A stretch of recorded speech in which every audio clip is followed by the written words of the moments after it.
Do it now. Okay, I'll do it. Be a little something like that was the key thing. It hits different every time. No, it doesn't really. It's all the same. Hello and welcome to another Woodshop podcast. These idiots Mike dance. Coffey of Coffee Custom Builds, Daniel Dunlap of Daniel Dunlap Woodworks, and Peter Kapar of Petrie's Workshop. You can find us all, as well as the podcast, on Instagram and YouTube. This beat slaps. it's not good. Welcome to episode 146 of another Woodshop podcast, where this week we're joined by yet another superstar. After being told by a college counselor to all but give up on his dreams, he rediscovered his passion of woodworking, started making furniture in his apartment parking lot, and has quickly grown to over 100K subs on YouTube and Instagram, and he's showing us how to get it done in the shop. Eric Spencley is here. Woo! Eric, Whoa. show us your boobs. Apartment parking lot? Yeah. Yeah. I'm still in my apartment. He was going to college to be a train engineer and gave up on that dream. Conductor. Yes. I first have to say, I'm impressed that you guys you did a little research. Pete did crushes intros. Yeah, I don't even know your last name correctly, to be very honest. Pete Sparingly? Sparenby? No, Pete comes in hot with these Harambe. It's Eric Harambe Designs. All right, hold on. I'm gonna get on Instagram right now, and I'm changing everything. Eric Harambe. Harambe. Well, that way no one will ever forget about him. Pete's They will. intros are straight fire. They're so good. Yeah. It's the best thing he's ever going to do in his life, to be very honest. Except when I forget how to words in the middle of them. Right. Yeah. We're still working out the bugs, Pete. Don't worry about it. You're doing Pete's good. like, It's you my guys smell third toast? language. I can. Anyway, welcome. Big thanks to our patrons. You guys are amazing. Thank you for sponsoring the show and supporting this podcast. We really appreciate you guys. I wanted to say a big thank you to all of our VIP patrons. I think you guys figured out that we start calling everyone's names out because a bunch of people changed over to VIP patrons. There's new folks. There's not new I thought you were going to say These they are all old changed folks. their names to something very inappropriate. No, that would be so good. So That's so that is one thing that not a lot of people have really taken advantage of, because on other podcasts, people tend to choose some funny names and they have to get read out I loud. mean, we will go inappropriate. the It's first. fine. I want to go down the list. Dick Spickelberg. That's my neighbor. That's Mr. No, the Spickelberg? Yeah, no. Yeah. So the big thing. I'm gonna go down. This list is very long. Like a bunch of people went up to the VIP. Tier. All right, So it's guys, Alex it was great Copa-Johns, talking to you. Andrew, I'm out. Andrew Deering, Bill Burkle, Billy Estes, Brandon Bernard, Brent Sudo, Daniel Bryson, Four Nances Design Co., Jake Miller, Jake Coneen, James Heimberger, Justin Asherman is back. That's Rustic Grain Designs. Justin with Calvary Customs, Christian Tongue, Little Bug Woodworking, Malcolm from Bossa Nova, Matthew from Artigiano Serio, Matthew Van Blaricom, Max and Mindy Coons. Dang. Did you notice that Malcolm? Oh, wait, there's right more. there in the middle. There's more. Michael you mean- Flickinger, Michael Lydon, Nathan Logsden, Nick Fouts. Is this right? This is ridiculous. Are all these people really freaking VIP patrons? I think you're just reading everybody now. Are you reading everyone's literally? names? I'm sorting it by current tier. How much literally have you had all to these? drink? This is insane. A lot. No, Noel, Patrick Raymond, Scott Holland, Square Splinter, Tim from Lock City Woodworks, Tim Hunter, Tony Paez, Troy Hudson, Tyler. This is insane. Tyler Haley. Wait, what? Wow. Is that right, Pete? Am I high? Hang on. Let me do the math here. Everybody's questioning it. This ain't right.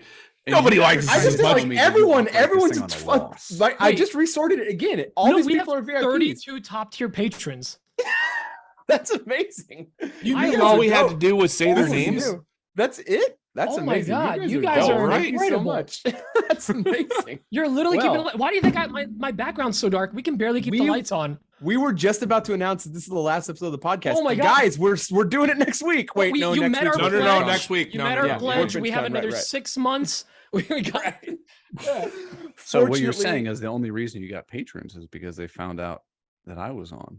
Yeah, they knew Yeah. the Perhaps. connection Yeah, to this has been a long Off the con. We've been- Cut podcast. we've been Off the Cut teasing available you. on Apple and Spotify. And that's and it. if you're trying to go to WorkbenchCon, there's only 5 tickets left at this moment. Tomorrow there's going to be 12, but right now there's only 5 tickets available, and you can use code OFFTHECUT50 for $50. No, I have a promo code now. I just made one up. I think everyone does. My dog has a promo code. Everyone got a promo code for WorkbenchCon, so it's pretty cool. Yeah. Luna 50 Luna for $50 off. If that doesn't work, use Try AWP. Shop Sounds 10.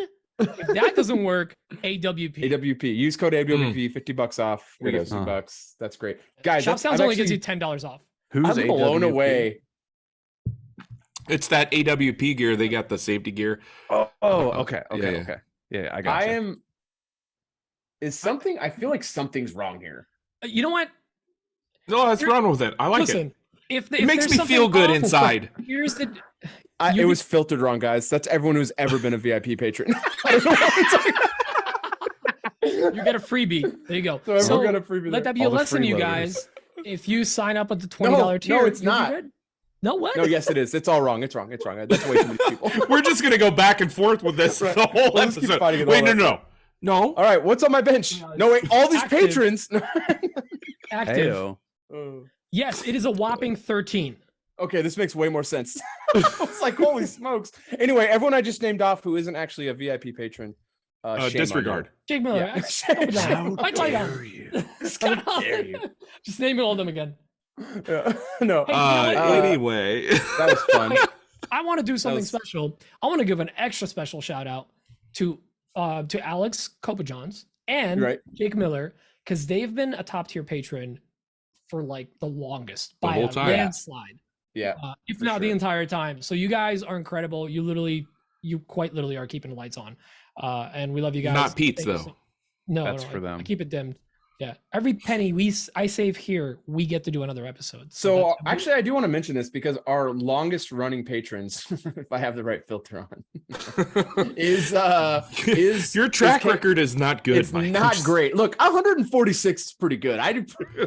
It's my first screw up on this. But Caleb from up north, he was a patron as of July 10th, 2020. That's the very first rollout. Same with Character Red Workshop and Jake Vance, John Grubb, Jen. Wow, crazy. Jen JS Handcrafted. And yeah, I mean, that's pretty crazy. All these people are still patrons. You guys are wasted a lot of money. A lot of money. They really have. It's an investment. Really It's an investment. It's like investing in Bitcoin, but not. Think of it like a pyramid. It's more like Dogecoin. Really, AWP is the Dogecoin of podcasts. It's more of a the Harambe of podcasts. It's let me make up a word. Odds out for Harambe. Ponzi. That's a funny word. Let's make that up. It's a Ponzi scheme. The Madoff of. All right, listen. This is really off the rails. This is a very long, incorrect description of who is our VIP patron. Eric Spencley's here. He's the Eric VIP Spencley's today. here. No one, he's our VIP right now. He's a very important podcaster named Eric Spencley. Eric, first time I've ever met you, we're in an elevator. Tell me who you are. Give me the whole breakdown. You got 12 floors. Go. An elevator pitch? Yeah. Who do you think you are? I'm not much of a baseball guy, so if I had to walk out on the field, keep the balls out of it. Softball. Okay. I'd walk out in a trench coat, and I would want. Then you go. You need any watches? And there'd be just a ton of watches. Chiladas. Remember last week? Yeah. Watches. Mike, I'm gonna be selling counterfeit Oakley sunglasses. I was gonna say counterfeit woodpeckers. And like digital redemption codes for World of Tanks. No, not World of Tanks. Whatever. What was the one we were talking about in the pre-show? Tank that I bucks. did? Ottomans. The Weed Whacker 2.5. World of Ottomans. World of Ottomans. Of course, it has in-app purchases. Oh, speaking of that, you guys, this episode is brought to you by World of Ottomans. And the Ottoman Empire. If you enter code AWP at Not checkout, the furniture you will you get think. 3 free throw pillows. Say It that has 3 nothing to times do with the fast. furniture. It's the culture of the Ottomans, Pete. Wait, this is my elevator or my baseball pitch? Oh, yeah, I'm your gonna go out elevator there with pitch, the sorry. trench coat. Threw an ad in the middle of it. I'm gonna open up the trench coat, try to sell cheap Oakley sunglasses, and then once nobody buys them, I'm doing the Ottoman discount code. and then it's gonna be dead silent, and I'm gonna instead of throwing my pitch to home plate, throwing it to the outfield. Just to like a low squeaky fart. Oh, or just like a little fart, and then like really big eyes and look around and like be like, how did that happen? Guys, I have to. And leave. on the Megatron or whatever, the big Jumbotron. I said Megatron. His video starts playing. Isn't a Megatron a transformer? Yeah, it is. Pete's always thinking about Transformers. Yeah. Robots in disguise. Great. Okay, sorry. Elevator pitch. Who are you? What do you do? What is an Eric Spencley? Right. So I guess this is what I'll tell people. I've been woodworking for about 3 years. I've never been trained on anything. I started in the parking lot of my apartment. And real facts. Yeah, no, like I swear, I'm still in the same apartment I am now. I used to roll my stuff out, plug in a 75-foot extension cord, and then if it got dark or it would start raining, I'd have to roll everything back in. And somehow I never got a noise complaint from my neighbors. Wow. So you didn't even move. You're still at the same location. I rent. You just upgraded to a garage. A garage. With one 15 amp outlet. So I can't run my dust collector and table saw at the same time. So to anybody out there who says they don't have enough space or they don't have enough power, F you. All right. I mean, I wasn't going to go there, but I'm glad Eric went there. I get that all the time. People are like, "What do I need?" I'm like, "You don't need anything. Just start building stuff." Like I got a Ryobi hashtag sponsored. No, I'm kidding. Ryobi like drill driver, circular saw, and then a rigid table saw. And I was building. That's no. Let me correct you. That's Ryombi. Ryombe. Ryombe. Ryombe. Yeah, but like you don't need a lot to build stuff. That's the common misconception. And then like now that I'm getting nicer stuff, people are getting really pissed off. They're like, "Oh, must be nice to have that." Or I miss the days where you'd build stuff that's approachable. It is nice. It's like the key is you got to blow past it. So the tools are so ridiculous they don't even bother saying anything. Yeah, it's like I bought this stuff myself. Yeah, I worked up to this, yo. Right, absolutely. The two dominoes, one set for small, one set for big. I use my domino as a paperweight. You should. It's like they expect you to like go backwards, almost like you start out with Ryobi, and then like 3 years in, you're just using like a stick and like a rock to like make credenzas and stuff. Well, like, what's funny? Ottomans. People were complaining about that. So over the Speaking of Ottomans, hold on real quick. This episode of AWP is brought to you by World of Ottomans. Wait, what's the promo code? Ottomans 20. Ottomans 20. It's for the Harambe 3 throw pillows, 10. Right? Yeah, that is tough to say. Sorry. No, but so back over to you, the Eric. Thank you. Over the winter, people were bitching that they're like, "Oh, you got all this festival stuff now." It's like I really don't. But so I did a video where I bought the cheapest circular saw and drill I could find and tried to build a workbench with it, and people got mad that I was using cheap tools. So just do the thing you want. You're not going to make everybody happy all at once. I mean, you're just so weird. Here's the thing: if you guys haven't learned this on YouTube yet, and it sucks if you haven't learned this yet, but once you do, your life is easier. 99% of the people watching on YouTube have no interest in ever doing any of the stuff that you're doing. They're watching it purely for entertainment and to pass time. Yeah. So the small percentage of people that complain about the tools, they're not even going to ever do this stuff. They're watching for entertainment. Right. Yeah. Right. That's why my new strategy is drag out my videos as long as I possibly can and put ridiculous titles and thumbnails on them. And it works. It absolutely works. So I actually want to ask you about that. You don't really have a lot of thumbnails on your videos. Like, well, I'm sorry. You don't have clickbaity thumbnails on most of your videos. So what's the logic behind that? Oh, like what the thumbnails are? Yeah, like your most of your videos are kind of just like it's showing like a screenshot, almost like not a screenshot, but a photo of the video. not so much like you with your mouth wide open, like, oh my God, I broke this many Ottomans using this saw or something. With AWP 20. Yeah. Yeah. So I used to do like I built a coffee table. So I'm going to do like this really nice stage finish shot of a coffee table. And then no one would ever watch this stuff. And I was like, okay, I got to do these like SEO. I got to do the stuff in the description and these tags and all this kind of stuff. And it was like beating my head against something. I was like, why is this not working? An Ottoman. Because it was an Ottoman. Yeah. No, so beating your head against an Ottoman. So then I started. It's not worth it if it's not a headboard.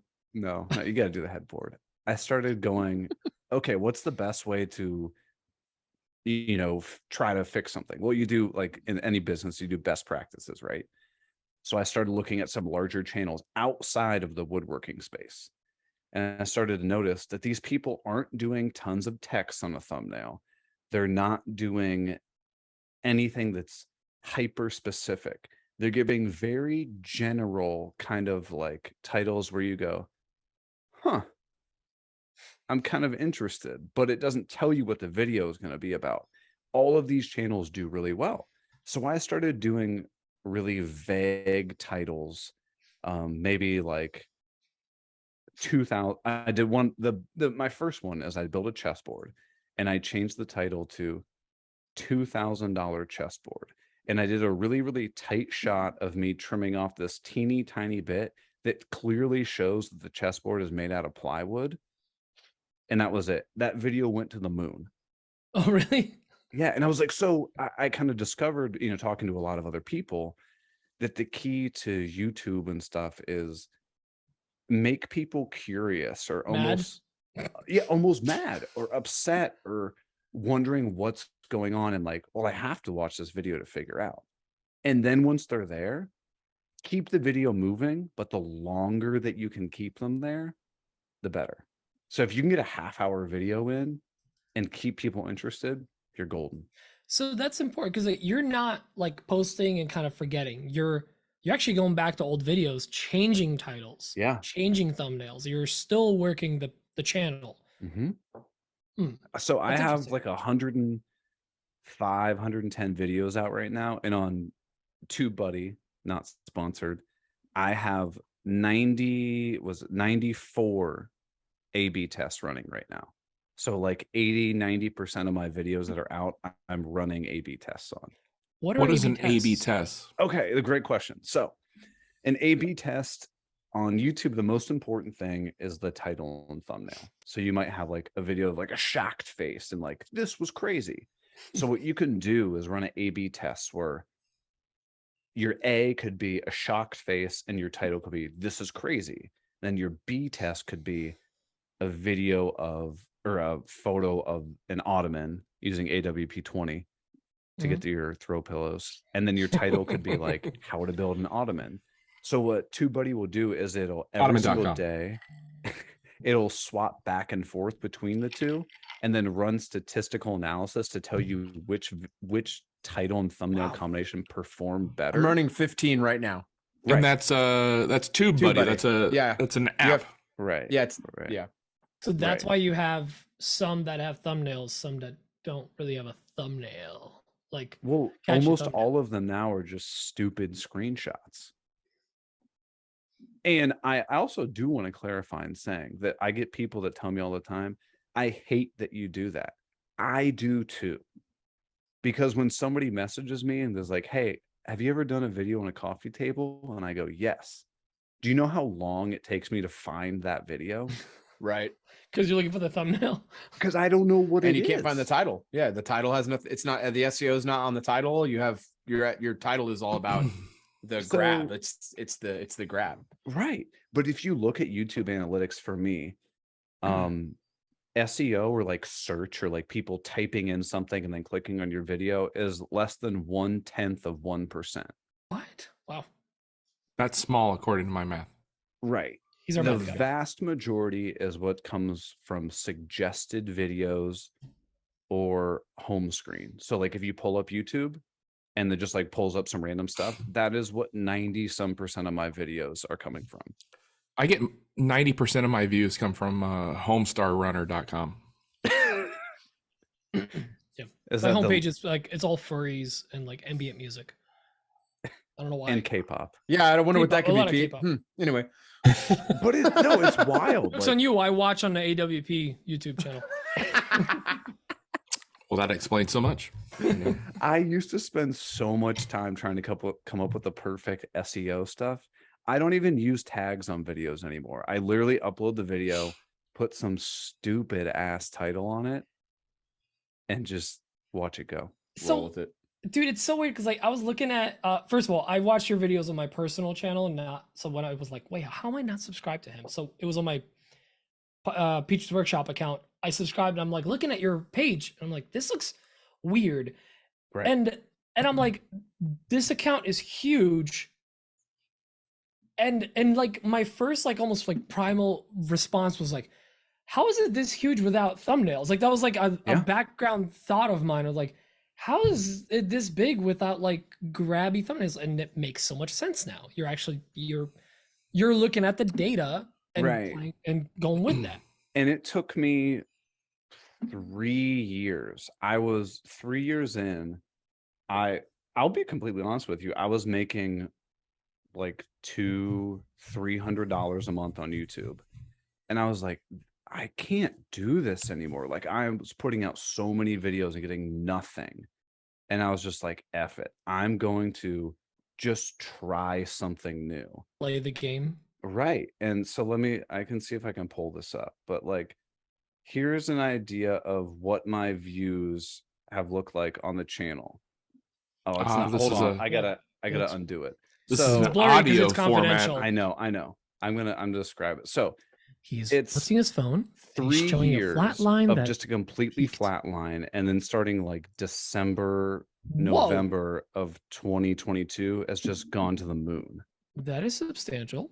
So, and you know what caused that is me just stop trying to do like super SEO titles and thumbnails and just doing just stupid wild stuff. Now, was this on a previous, did you see that video that you said that went to the moon? Was that a video that had already been out and you changed things? Or was that a new video you posted with this new mindset? It was almost a year and a half old. Oh, so this is old content that just exploded on you. Right. Wow.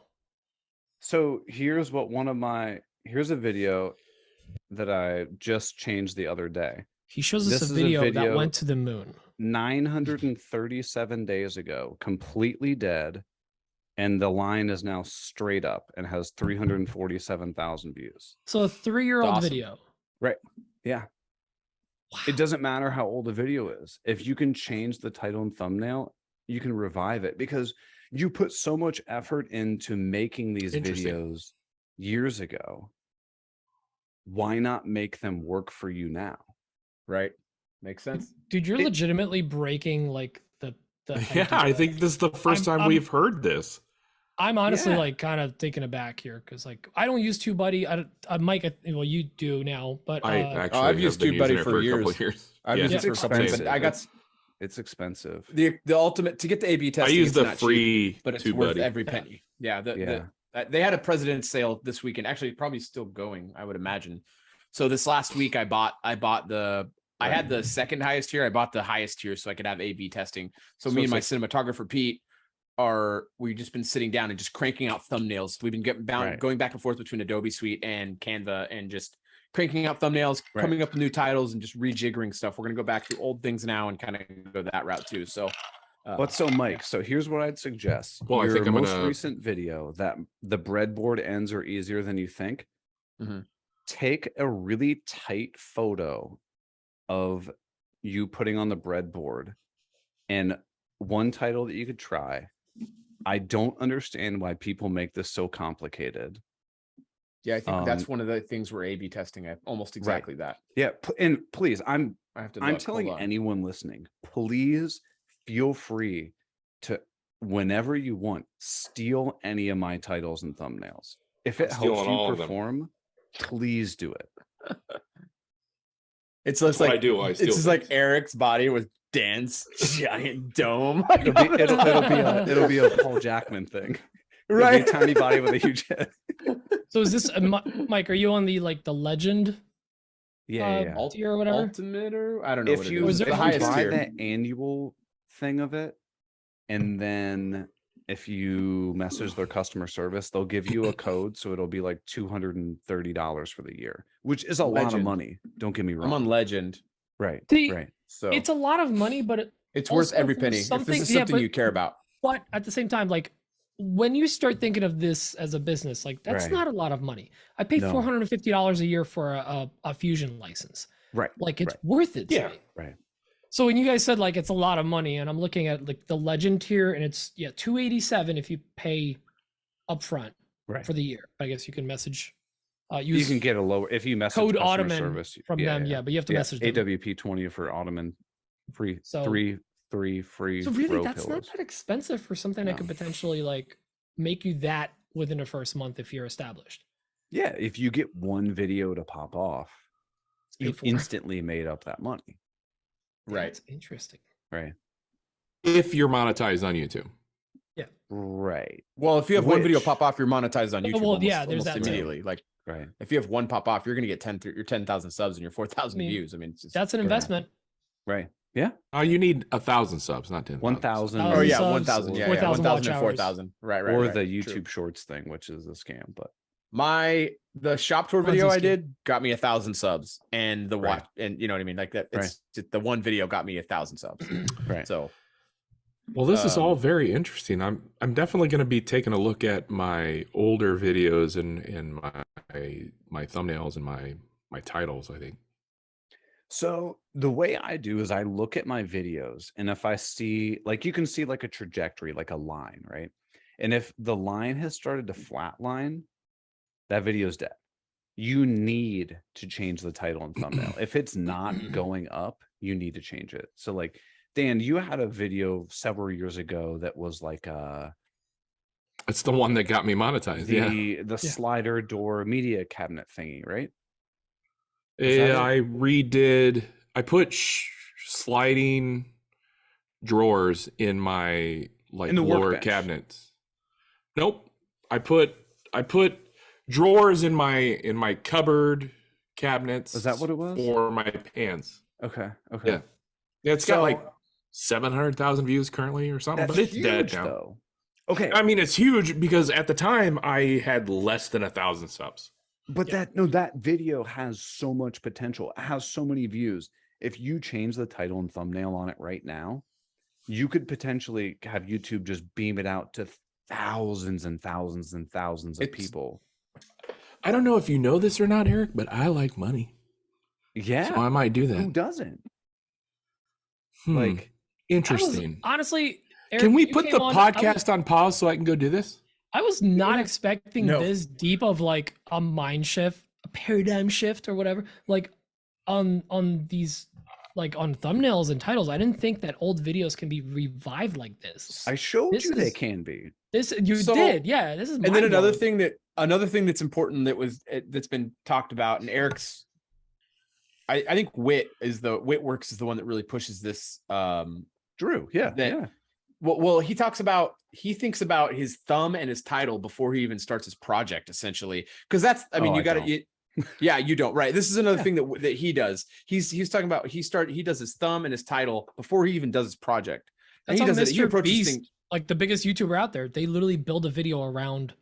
Yeah. So the idea is to deliver on the thumbnail. Cause like if you click, no matter what, if you do a clickbaity title and a clickbaity thumbnail and your content doesn't deliver on the promise of that, people will bounce out immediately. So you can't just be like, I got AIDS and got cured by this sawdust I rubbed in my junk. You can't like make these crazy claims. Wait, what? Yeah, you can't like make these crazy claims and not deliver on it in the thumb. So you have to like, is going to be so lit.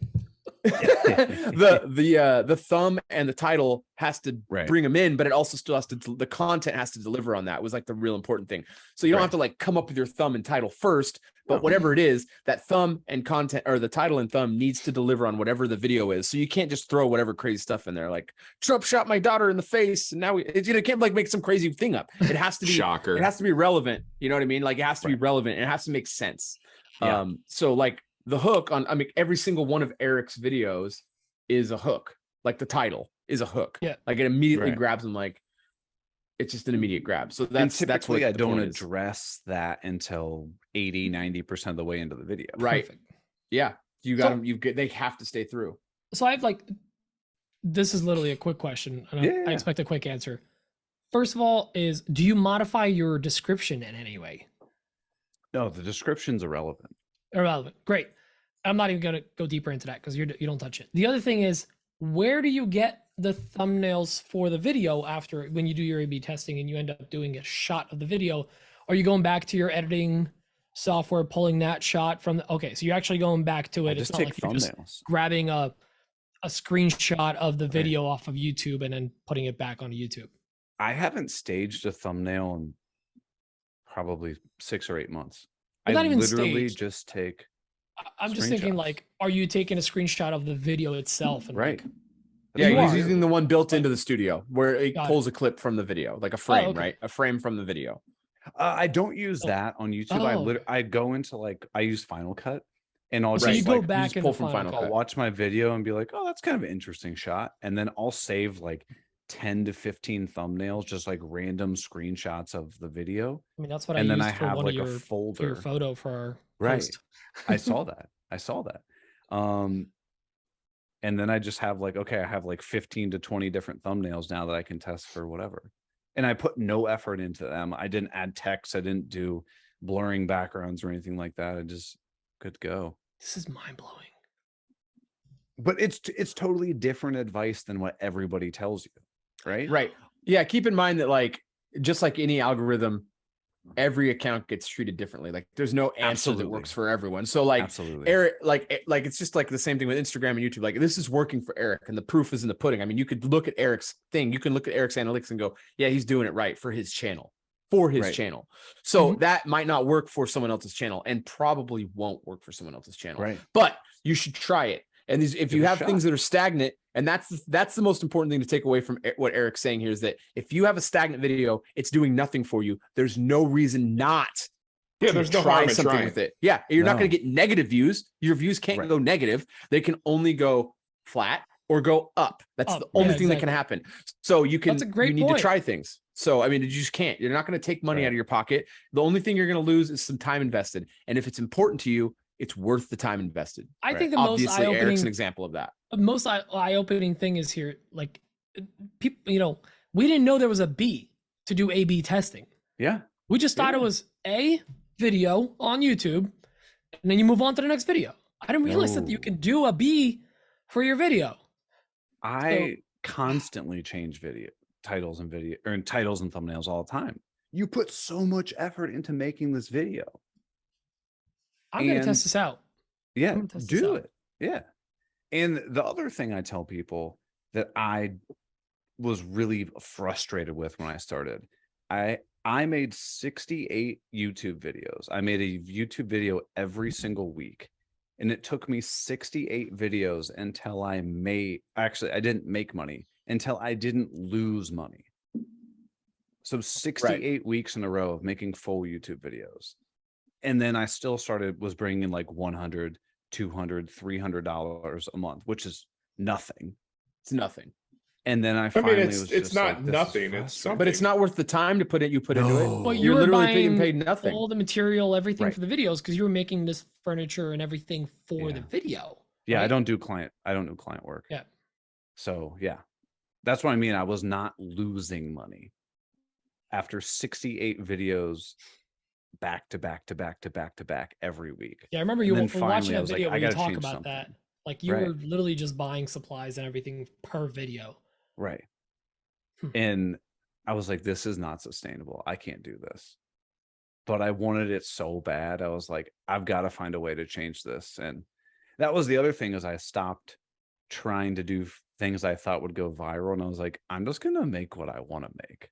Like that's what I don't, like I said, I don't do client builds. So like we gotta make a new TV stand. So like, is it gonna be viral? I don't know. I'm just gonna make the damn thing and try to make an interesting video out of it and see what happens. Yeah, I love that. Yep, it's cool. Cool, man. Well, that's a really good deep dive into Eric's approach. We got too deep really on that. No, it's good. No, it's great. This is really cool stuff. It's stuff that people should hear, because these are things that can work for people. I think that there's a lot of opportunity that people don't understand, and Eric's really tapped it. And I mean, you could see what it went crazy in November. Like we're talking 4 months ago, right, Eric? Mm-hmm. Yeah. So like in the last 4 months, what were you at before that? Subs. Before that went nuts, you were at 20,000, right? Subs, yeah. Making $200-$300, and now you're at 115 or something like that. I think making $2.5 million a month. That's crazy. Yeah. So it's something to consider. I mean, that's the thing, that the value that YouTube brings that no other platform does, is the ability to go back, revitalize content you've already done, and put a fresh coat of paint on it, right, and make it work for you. So what about really cool ebony stain? I don't use stain. Harambe. No, let's jump into questions real quick. The first question. Nope, that's not true. I'm doing it all wrong. We're gonna do this. We're gonna rewind it. Dan's gonna delete this out. He's for sure not going to. I'm gonna hit this button. What's on my bench? We're gonna do what's on my bench. We should probably keep it brief though, because we went deep real brief. Dan, what's on your bench? Yours will be quick. I know that. Hey, be nice. Hey, it's two things: bow ties. No, jokes and on then you. More bow ties. Inserts. Oh no, it's inserts and no, tables. you're wrong already. You're already wrong. Stop backpedaling. You're not a politician. Inserts and tables, yo. He's right. Yo. He's right. I was wrong. It's not bow ties. He's the insert. The insert. I've kept you guys in the loop. Insert king of Sarpy County. I've kept Mike and nice gesture. I've kept Mike and Pete in the loop. So I had that video pop off on Facebook. Believe it or not, Facebook actually is paying content creators really well right now. So I've been focusing a lot over there. Well, I'm not Eric Spencley, and I'm doing things correctly. So there's that. Yeah, I had a video pop off over there. It's got like 7.5 million views right now. Yeah. I've had a lot of orders thanks to that video. I got to make, I think I'm up to like 22 of those slide tables currently. We've talked about it. It's just the C table with box I know what you're not going to do the... that you should do, and that's raise your prices. So, Dan, I actually have a question. So I know you cut them on a CNC now, but how are you dealing with the round over on the box part of the joint? I do a very small dog bone in the corners. So I'm using an 1/8" bit. It takes a smaller... You do a little boot. It takes smaller bit out. So I only have to do a 1/16 of an inch dog bone. You barely see it. With an 1/8" bit. You can barely see it. Once you put glue in there and you sand it, you can't even tell. Yeah, that's actually... It's a beautiful thing. I don't say this a lot about what you do. And I have It's brilliant. That's kind of really smart. I have a file it's fine. I get on Vectric Aspire that as soon as you so I have a base dimension for those tables. It's like 13 inches wide by whatever. But because the finger joints fit so perfectly and everything is lined up, if you spread, if you make the piece wider, everything keeps lined up. Speaking of spreading, you know what I'm saying? This episode is brought to you by Harry's Razors. And Manscaped. Not the 2.0, the 3.0. Yeah, so I have a special package, AWP20. I have a CNC file that works for just about everything, so it's really nice. I can make it on the table saw. I've already proved that I can for all the internet hitters out there, but it's just way faster for me to do it on the CNC. $1,000 CNC. Yeah, I'm going to tell you right now, Eric, it's very nice. It's very nice. You should look into it. Dan. So yeah, I got to make a lot of those. WorkbenchCon is coming up. We're not, a little programming note. We're not going to record an episode next week. And I do have a bunch of inserts I need to make. I think my Etsy queue right now is at about 72 orders that I need to get through. And it just grows every day, which is great. I mean, I'm super grateful for my Etsy store and how well it's doing. If you order something from me, I can't thank you enough. And then I have some commissions that I need to work on. I'm still currently working on the farmhouse table. I'm not Mike. I don't have 700 employees, and I can't crank out 7 farmhouse tables a day. So this is going to take me some time. 7. Give him some credit. It's going to take me some time. Anyway. Can I ask a genuine question? And this is coming from somebody who doesn't do work. This is not meant to be insulting to any people groups. But does Etsy? All right. Well, I'm buckling up. Here we go. Does Etsy still do people still buy a bunch of stuff off Etsy? Dan, what was your number last week? Just throw out a number. Please educate me, because I don't know. I don't do client stuff. My revenue last week, my gross revenue last week was just shy of $9,000. Damn. Okay. Just for last week. Okay. Dan's popping off on Etsy. I mean, keep in mind that I got the video going viral, and but generally I average about $3,500 a week on Etsy revenue. Hell yeah. So it's doing well. It's doing well. Amazing. Congratulations. I don't think a year is pretty good, dude. $200,000 a year on Etsy is really good, man. I mean, $3,500 a week is last year. It brings in the money. Last year, I shared this with Mike and Pete. I grossed just over $50,000 on Etsy, and this year I should demolish that. Good for you. If everything keeps going the way it's going. Yeah, dude, that's incredible. So yes, there's money to be made on Etsy. Okay. Absolutely. Okay. Absolutely. And for everybody listening, anyway, this is that's not a flex. It's education, is what it is. Oh yeah. I'm not trying to flex. I'm just, right. There's money to be made there if you do it right. Absolutely. I'm not saying that I'm doing it right, but I'm doing fantastic. $200,000 a year on Etsy is amazing, Dan. That's incredible. That's really great. That's really great. $3,500 a week is insane. That's so good. Wow. Yeah, I've shared some pretty intimate details with Pete. He can back me up. Yeah. Speaking of Pete, what you got, brother? Oh, hey. So I'm not killing it like Dan is, but to reiterate his point, my floor is $300 a week floor. So it's always more than I used to make on YouTube or up. So that's the thing. Like, it's not, there is definitely a way to make money on there. And, if you really go in there and tweak some listings, probably can make a little more money too, because the SEO and whatnot. A/B testing. Just like A/B testing, exactly. You kind of got me inspired to look at.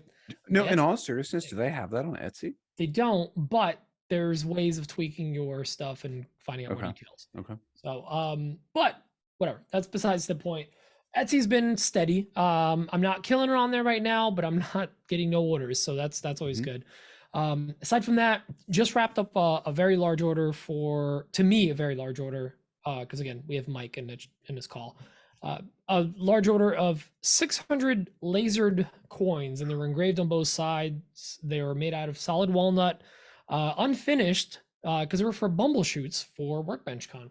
What are you doing, kid? Sorry, Mike. Your cat? That's my cat. What's your cat's name? Her name is Binks. She's a black cat. Harambe. But anyway, so it's these laser engraved coins that were like a lot of tedious work and whatnot, which made me learn about like what the value of that really is, because I did price for wood, I did price for labor and everything, but it ended up being like $1 a coin. It's really not enough. And that's not that's nothing about the customer. Like, I talked with Eric, I've been trying to get the material, whatever, but I got that done. And keep in mind, I have a full-time job. So for me to get in a shop and do stuff like that, it takes hours to get all that stuff done. It's a couple hours every day if I can actually get in the shop. Today, I got in there for 35 minutes before the show. So it's, it's always a little rough. Aside from that, I have 2 or 3, what are you doing? I'm sorry, my cat's going nuts. I have 2 or 3, 2 orders for cutting boards and charcuterie boards that I got to get finished up by tomorrow night and shipped. Yeah, that's another thing. Like, I've had cutting boards on my Etsy store for months and months. When Isaiah was with me, I was telling him, "Yo, dude, I sold a bunch of cutting boards last year, so let's just make cutting boards with our free time." and they never sold. And then all of a sudden, the last couple weeks, I've sold 8. Well, you know what? They're already made. You don't have to they're already made. That's what I say. I always like to have a little bit of stock. I don't like to just hold inventory like crazy, but a little bit of stock is nice because I especially with cutting boards on that subject, I usually make cutting boards once or twice a year. I'll make a crap load from every single offcut I have laying around. And then when people are like, hey, I want a cutting board, I go, cool, here's what I have. And they choose from what I have. They don't try to open your trench coat. I want like Oakley really sunglasses right next to my Oakleys and my Chiladas. I don't give them the option because like I want to make to sell. I don't want to sell and then have to make when it's inconvenient for me. So that's my thing. But right now I'm drained and I have to start making more of them I have a show in March that I got to deal with. But basically I'm rushing because like I was trying to get this order out and ship it out to Eric. He's up in New Hampshire from Bumblechutes. Get these coins out because they're I found out last week 1 coin is going into every single WorkbenchCon bag. So I was like, oh, these need to be good. You better get 15 more done before to the end of the day. They just have 15 more tickets, I gave him 515. So 620 he got. So hopefully we're okay. But like I found out literally last minute. That's the limit. We're capping tickets at 620. Like, I need to make sure the material's good, that this looks okay. It doesn't make him and me look bad, you know? Right. So that was kind of big. But we got it shipped out. It's arriving tomorrow. Awesome. We're leaving for WorkbenchCon Saturday morning, which is why I'm rushing. So gotta get this cutting board out and I gotta finish. I got all the pieces cut for these display stands for a buddy of mine. I gotta get them done by tomorrow night as well. And then Saturday we're starting to drive down to Tennessee. We're going to see Brett and Bethany. So we're gonna hang out in Tennessee. Tennessee. Sorry, I said that really funny. For 2 days, we're going to Alabama after that for 2 days, and then I'm going to Atlanta for the show. So really excited. But that's my week. I'm just rushing to try to get everything done. Mike, what's up with you?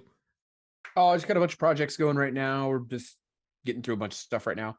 Doing a lot of contract negotiation for the last week. Just a lot of that. That sounds exciting. That doesn't sound fun. I actually do like that stuff a lot. So I actually like the sales side of stuff is really fun for me because these are like really big contracts. So there's 3 big contracts right now that I'm negotiating that are very big and very exciting. So they are fun. I'm just kind of like also in the middle of tax season, and that's always just like, well, I've never had it as a corporation. So the first year as a corporation, it's just like a lot, you know, and I've got employees with credit cards and I got all these things. We have to do all these expenses. Anyway, it's just all this stuff. So we have to do all these things. So it's just busy. You give your employees credit cards, like company credit cards? Yeah. Both of them have company credit cards. I don't want to like reimburse them. It's a pain in the neck. They get company credit cards to go when they go run to get stuff. It just saves me a ton of time. Okay, so, that makes sense. They have like it doesn't matter. Anyway, they have nice they like when Sean runs around a lot to get stuff. It saves me from having to go out and get stuff. And Sean is out whenever he's doing deliveries or whatever, he can go grab stuff on the way back, or whatever. Just saves a ton of time. So plus you get your Toys R Us points. Right. I get points. So so that's nice. But anyway, tax season's kind of sucky, but we're just trying to get everything wrapped up by like this weekend so that everything can go to my CPA so we can get all that stuff done, because it's going to get real interesting this year. So, or for 2022 is going to get real interesting. So anyways, yeah, just lots of projects. I won't go into all the projects. I know we want to go quick here. We got a ton of stuff going on right now. So there's like a million projects, but what's up?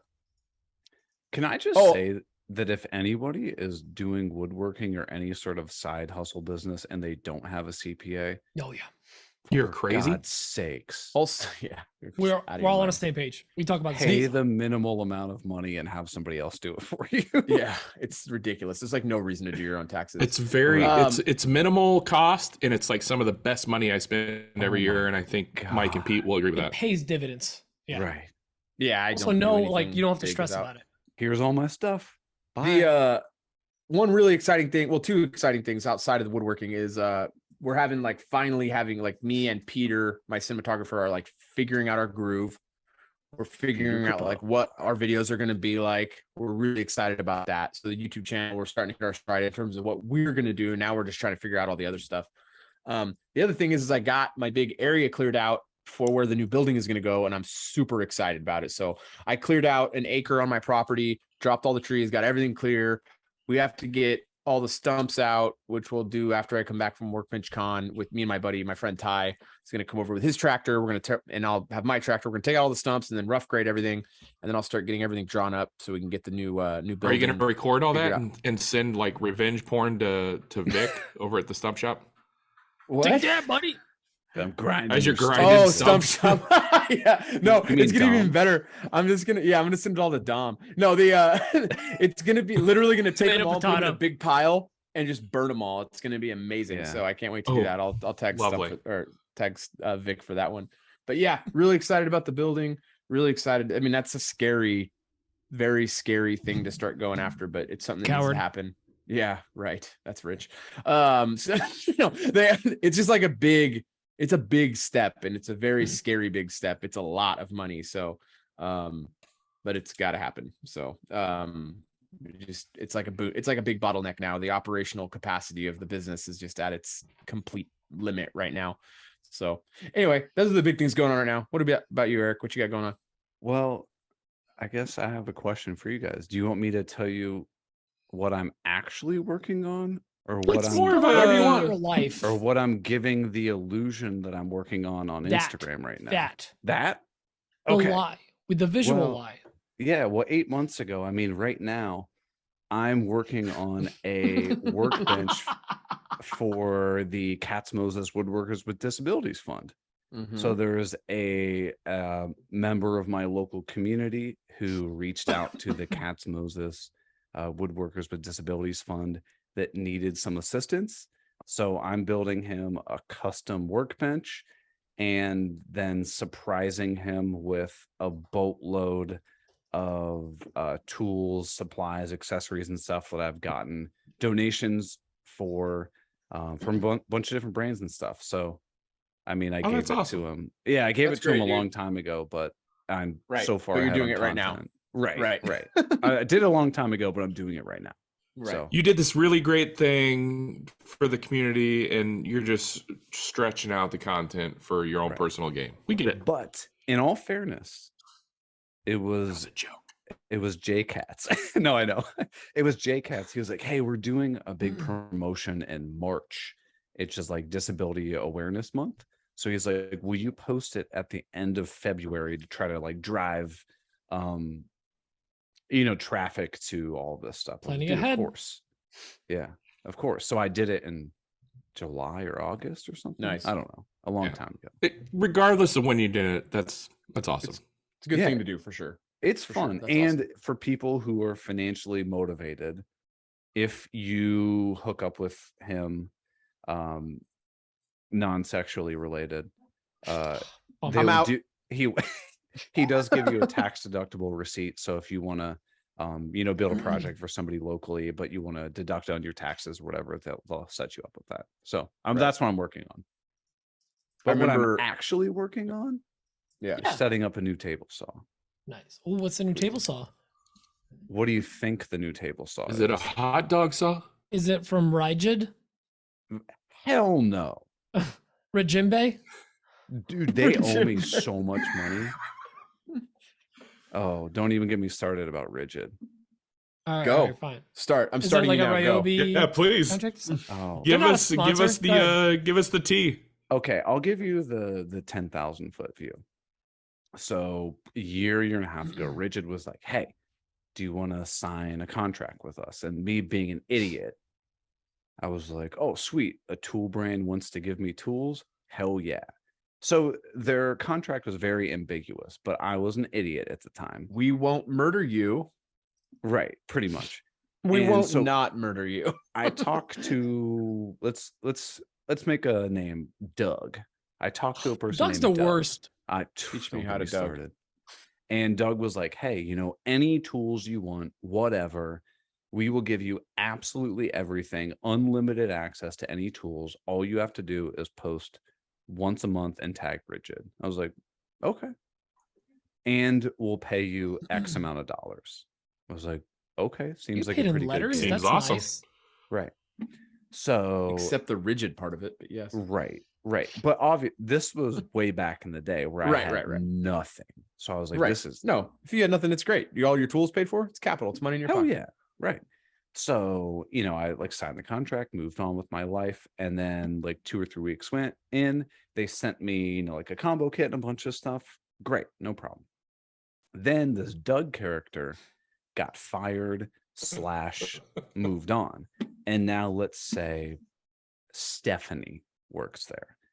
And I go, hey, Stephanie, I need you to send me this, and this. And she goes, why am I sending you that? I go, well, that was the agreement that we had. She goes, I don't see that anywhere. So they immediately stopped sending me anything, refused to send me anything, and were like, oh yeah, well, the contract, we don't have it countersigned. We only have you signing it, but we never signed it. What? That's dirty. Get out of here. So they owe me several $1,000s. Wow. And is why you will not see a rigid tool in my shop. Like that. But I've heard that they burned several other people too during that same time. Shocker. That's not right. Like late 2021. Like not cool, but we don't need to go on that tangent. I'd love to. I mean, if we could. No, I'm just joking. I'm on board with this train. Sounds like the Odie's oil guy. Lesson learned: get a signed copy of the contract from the other side. I've been quiet about a brand that has burned me, and I just Timberland Pro.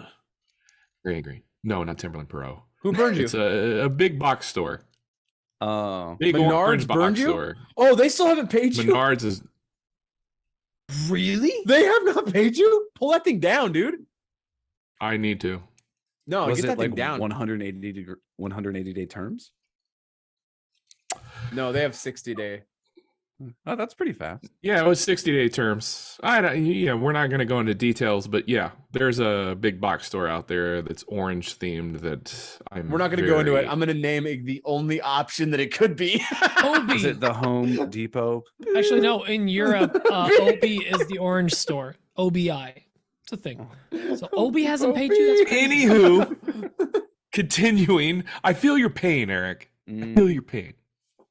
Yeah. Dang, I can't believe they did you dirty, dude. That's crazy. Yeah. Yeah, I'm pretty sure I told you guys a story. If not, I'll tell you more.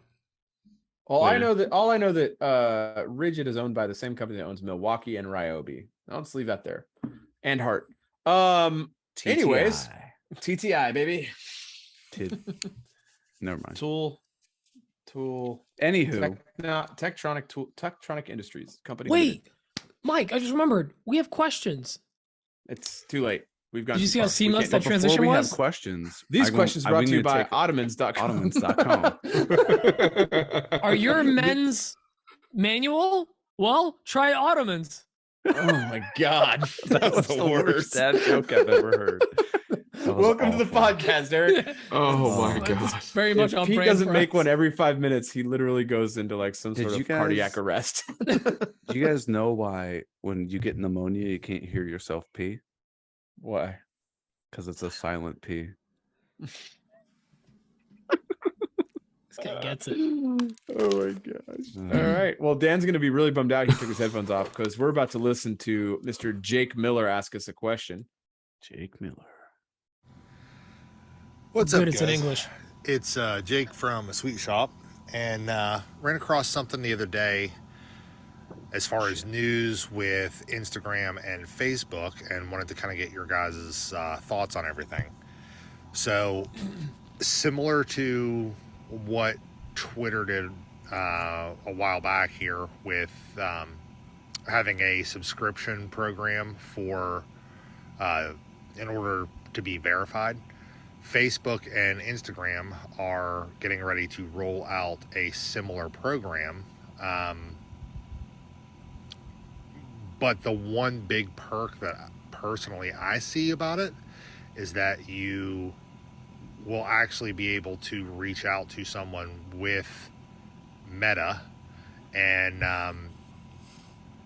be able to have one-on-one support. So just wanted to kind of get your guys' thoughts on it and see if you guys have seen kind of the same things that I have, and to see if it's something that you guys are going to, bite the bullet and join that subscription program whenever it rolls out.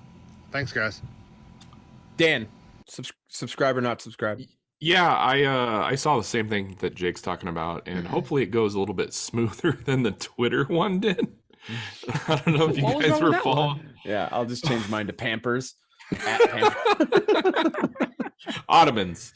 Ottomans.com. Look, the one thing that grabbed my eye, I did kind of like skim over the logistics of it or whatever, but the one thing that grabbed my attention was that I believe it said something about it will be more likely to push your content out to followers and non-followers. And I'm gonna be perfectly honest. It's kind of bull crap that you got to pay for that now. Like your followers should see what you're posting. Yep. But you know what the fact is, like, hell, you got to pay to play the game apparently. And I'm a little interested just for that fact because bottom line is I am a content creator now. So if I have to pay $12 a month for more people to see my stuff, it might be worth it. But, the fact remains to be seen. We'll see how it plays out. I don't know if I'm going to jump on the train right away. I may see how things go with other people before I make the leap, but I'm a little interested. I'm going to be honest. Eric? Are you interested? I mean, you're getting up there in followers. I want you guys to answer because I have inside information. You want to steal our answers. No. I have inside information about this, so I want to hear what you guys have to say first. Well, then you're perfect for going next. Okay, I'll go. So on Tuesday, I had a call with a girl named Lily from Meta. We'll call her Mark Zuckerberg. We'll call her Doug. Mark Zuckerberg. Nice, inconspicuous name. But she reached out to me. She is my strategic partner manager for organic growth. That is the most BS title I've ever heard in my life. Right. And so she reached out and she was like, hey, I want to have a call with you every month for like 6 months. And we're going to talk about a bunch of stuff about like how to grow your account and all this other kind of stuff. So she gave me some information that's completely irrelevant. I mean, did you guys know that if you post reels that they do well, better than photos? They don't though, so that's not. Wait, slow down. Stop it. Really? Better than really? Yeah. Photos. Did you know that if you use audio that's trending, it has a chance of getting sent out to more people? What? You do have insider info. Oh my Hang goodness. on. We need to put this behind a paywall. Right. Yeah. So all the stuff that she talked about was just basically garbage. But then I asked her about the paid verification. And she started to get kind of like, I'm going to talk about it, but not explicitly say it. Very politician-y. Right. So I said, so tell me about this customer service, because long story short, over the summer, my Instagram account got deleted because I violated their terms and conditions. Flash forward, I found a guy that watched my YouTube videos. He goes, hey, I work there. I can help you out. He worked in IT. He looked at my account and he goes, oh yeah, they just lost your birthday. So it says that you're an underage minor using an account. So they deleted your account. Oh my, they just lost your birthday? They lost it. Yeah. Just lost it's up in the air. And he goes, oh yeah, the this actual F? Yeah. They lost my birthday. And he goes, oh yeah, this happens all the time. It's a known problem and they have no plan on fixing it. Wow. So long story short, I got my account back. So I asked her about that. I go, so what do I do if something like that happens? And she goes, well, just reach out to me. I go, no. What about for my friends like you guys that, everybody else out there that doesn't have your information? How do they get help? She goes, oh yeah, they don't. And I was like, wow, you're kidding me. So then I said, okay, so this Instagram verification thing, I sign up for it. I pay $15, $20 a month, whatever it is. Would I get help then? And she goes, no. If you need help when you're on that verified thing, you basically get pulled into this very generalized customer service group that could be like, hey, can you teach me how to post stories, or can you teach me how to upload a video or send a message or something like that? They will help you with that. They will not help you if you had a problem like I had. And she explicitly told me that. So, this makes no sense. Like, these are people that usually, in your case, and most of the cases, are fairly established, and I think know how to do a damn story. Right. And this actually makes me upset. And the other my thing, blood's beginning to boil. Cool. The other thing she told me is that when I expressed to her my issue with what I had over the summer, she goes, "Yeah, our customer service department is just unbelievably overwhelmed, and as you guys know, all of the layoffs that happened during the last month or 2 months, 3 months, the vast majority of them were in customer service related roles." And they aren't planning on hiring any more people for that position, even with the onset of this program. Wow. Well, this is an employee. Can I change my answer? Can I change my answer? Oh, but man. The last information that I had, and she did not explicitly say this, however, she heavily hinted at it along the lines of, when you're a smaller account, if you sign up for this thing, your account will grow very quickly.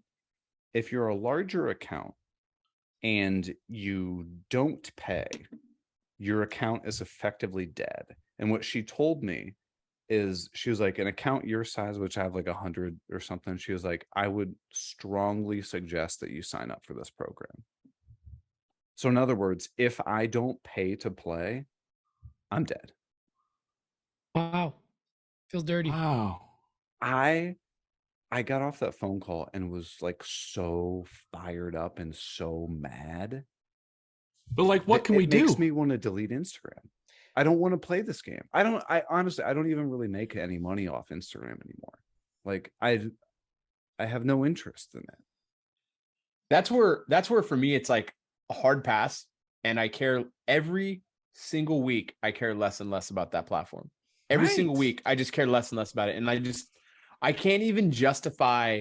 We just had, when did we talk about this? 2 weeks ago, a week ago? I feel like we talk about this diatribe. Week. I just went into this. I mean, I have content that I'm fortunate enough to have some content and some brands that I work with where I'm on retainer. So I have to do these monthly things. And I don't have to. I get to do these monthly things. Let me rephrase that. I have zero desire. They've harvested all of our information for years. They've sold all of our information to advertisers for years.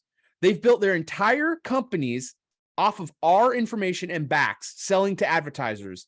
And now they're going to have the gall to charge us to do well on the platform that they've just boned us over for a decade. Like, it's unbelievable to me. It's not unbelievable. It's completely believable to me that a dirtbag like Mark Zuckerberg's company would come up with something like this. It's absolutely, completely believable to me that they would do this. It's insane. They're literally just harvesting your information to sell to advertisers. Now they're going to make you pay them for the ability to harvest your information to sell to advertisers. They've created this system that is long-term unsustainable. They know it. They know it's long-term unsustainable. People are going to eventually jump ship because they're going to smarten up and be like, this isn't worth it. The vast majority of people is going to be like, this is no longer worth it. And then they're going to make you pay for it. It's insane to me that they think that they can do that. Yeah. I will literally never pay a penny to this company for anything, ever. They are dirtbags. It is a garbage company. Next. I just hate them so much. It's like such a garbage. Like, they're going to change the algorithm every month. They change it every month. They're like, we gave you this job, but we've given you no idea how to do it. Also, your job description changes every 30 days, and we're not going to tell you how to do that new job description either. Welcome to Instagram. But it's Mike, unbelievable. They ridiculous. Rolled out the sponsorship platform thingy where you can make a reel for $10 and a granola bar. Yeah.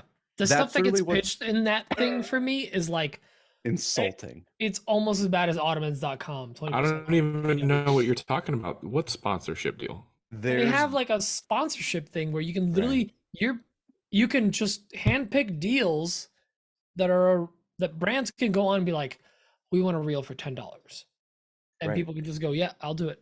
They'll get paid Really? for that. And Yeah. people do. I don't mean that. Oh no, it's Of course, people do it. People it's are. 100% the thing. It's so bad. It's a race to the bottom of the hill. Right. It always is. Okay. I'm gonna see if I can pull Interesting. one. Okay, up. I'm gonna I go don't know change if my I can answer find it. from the beginning. View available. No, just projects. if this is actually what's happening, this is BS. The sad part of it is, I feel like a year from now, it could be one of those things where we're all paying for it because it's because of something changed that made us change our mind. But if this is all true, it makes me not want to. I'm gonna be honest. I'm angry. I want to change my answer, but it's gonna cost me $12, but my reels are gonna bring me at least $100 every month. Yeah, or whatever. Here's one. It's really an ROI situation. It's not even worth like the time. Like, how much time does it take to put up a post every day? 20, 30 minutes, right? Oh, you guys are doing it wrong. You know what I mean? Like, it takes however amount of time to put a post up on Instagram. Add that up for a month. It's not worth the time. I mean, I could just sell another table and make $8,000 or whatever. You know what I mean? It just doesn't make any sense. Like, why would I spend my time doing this anymore? It doesn't make any sense to do it. It's just such a absolute time suck. It's ridiculous. This is my Instagram, $131.97. Like, yeah, it's ridiculous. I'd rather walk across the street. Why are you even working a full-time job? It's like such small pennies. Like, I mean, Dan, you're talking about making $200,000 a year on Etsy. It's not even, it's like pennies. Yeah. It's like, if you're making, I mean, whatever you said last week, I make 40% margin. It's just like, it doesn't make sense to focus your time on Instagram when you can make that much money on another thing. That's a guarantee. That's all I'm saying. Like, you're spinning your wheels trying to get a post up that makes you nothing when you could spend time clearing out your queue and selling more stuff. It just makes more sense. That's where there's money at. It just doesn't. These Mike, things they like made Instagram subscriptions where you can subscribe to your favorite creators. Yeah, right. It's amazing. I've really never bought into that. I've never bought into that. It's just I haven't set up that I can't yet. even offer. Like, I don't even feel right offering it. Like, I don't have anything extra to add. I put everything out there. People. I do stories as it is. Like, why would you post stuff behind a paywall that nobody else can see? Because then you're never gonna grow the account. Now, did you notice a new thing when you go into your messages? It's like, hey, request access to like the pre-launch of groups or something. Right. Or like a feed where basically channels, yeah, you post and no one else can respond. They just get your messages. So it's like your own little Twitter feed. You could be like, my butt itches, and like everyone sees it. All your subscribers. Hey. Yeah, Dan, okay. I know. I follow your Twitter. But yeah, it's like it's just another thing that's like they're reaching. They know they're dead. They're reaching. They're essentially trying to get these creators to stop. I haven't seen that yet. Or post less and put the stuff they're already putting out there behind a paywall. It makes no sense to me. Well, it's because they get a commission on the paywall. All right. Anyway, we are an hour plus in. We all have very strong feelings on this. Malcolm has some really hard hitting questions. Let's get there. Yeah, Malcolm. Yeah, this is Malcolm. Hey guys, I can get you guys on a diatribe about social media. This week, my question is for Eric. Hey man, I've been watching your videos for a while now. I've been a subscriber. I love everything that you put out, but I went to your YouTube channel the other day and saw some changes, and now I have questions. So, are all YouTubers really liars? What is the worst decision that I can make? What is it that people make so difficult? What do 9 out of 10 people not do? And who is the 1 out of 10? Why do old woodworkers hate you? Why is no one really telling me the truth? What are they wrong about? And who are they? What will ruin my projects? What is the worst saw? Why does no one believe you? YouTube shows that I've already watched all of these videos. Do I have to watch them again to get the answers? I just don't get why I'd have to do that. Either way, keep up the good work, pal. Oh, and if you happen to know the one weird trick to remove belly fat, I'd really like to hear that too. Thanks.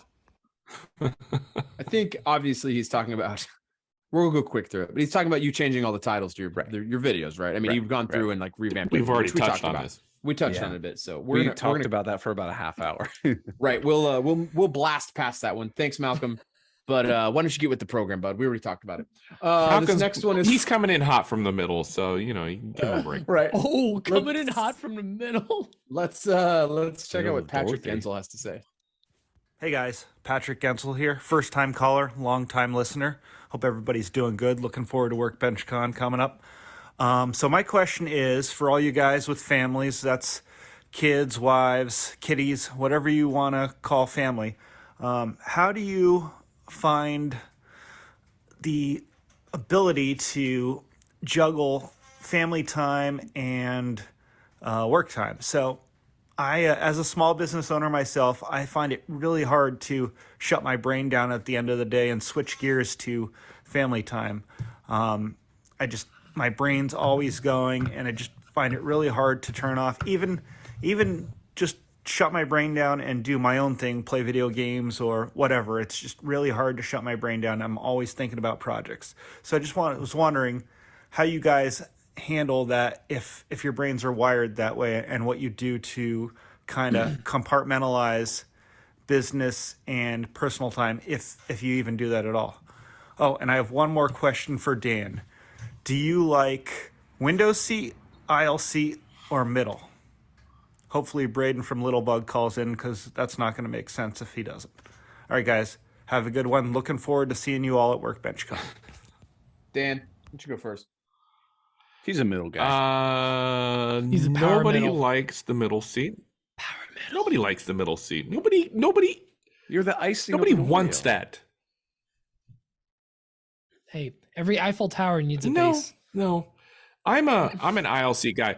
I've flown enough that I've sat by the window enough. I'm more of an aisle seat guy because I have a tiny bladder the size of a peanut, and I like to drink on the plane. So I need easy access to the restroom.